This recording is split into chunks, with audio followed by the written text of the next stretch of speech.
Welcome to tech Bangla studio. বন্ধুরা, আজকে আমি কথা বলবো ফেসবুক পেজের ইউজার নেম কীভাবে চেঞ্জ করতে হয়। অনেকে ইচ্ছা করেই অনেক ফেসবুক পেজ খুলে থাকে, কিন্তু এই পেজগুলো খুব সহজে খুঁজে পাওয়া যায় না। যদি ফেসবুকের ইউজার নেম ঠিক ব্যবহার করা যায়, সে অনুযায়ী খুঁজলেই খুব তাড়াতাড়ি সেই পেজটি খুঁজে পাবে।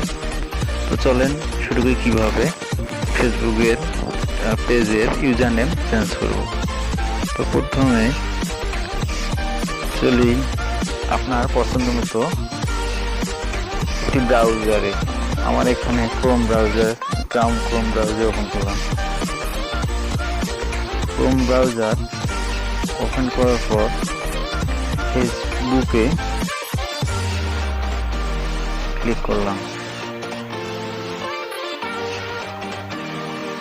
ফেসবুক ওপেন করার পর যখন আপনার ফেসবুক চলে আসবে, উপরের 3 ডট মেনুতে ক্লিক করুন।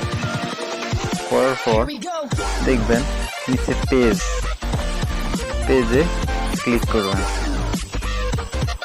করার পর আপনার যে পেজটির আপনি ইউজার নেম চেঞ্জ করতে চাচ্ছেন, সেই পেজটিতে ক্লিক করবেন।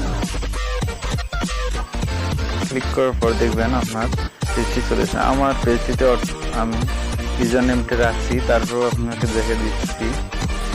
তারপর যখন পেজটি আসবে, মোর বাটনে ক্লিক করবেন। ক্লিক করার পর এডিট পেজে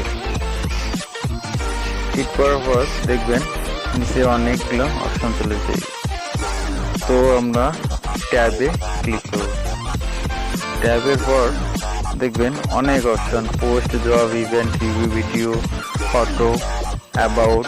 এখন আপনাকে কী করতে হবে? অ্যাবাউটে ক্লিক করতে হবে। অ্যাবাউটে ক্লিক করার পর সবার উপরে দেখবেন change page name, edit page user name. তাহলে আপনি চেঞ্জ পেজ ইউজার নেমে ক্লিক করবেন। ক্লিক করার পর দেখবেন আপনার ইউজার নেম দিতে বলতেছে। তো বন্ধুরা, যদি ভিডিওটি ভালো লাগে অবশ্যই লাইক ও কমেন্ট করে জানাবেন। ধন্যবাদ।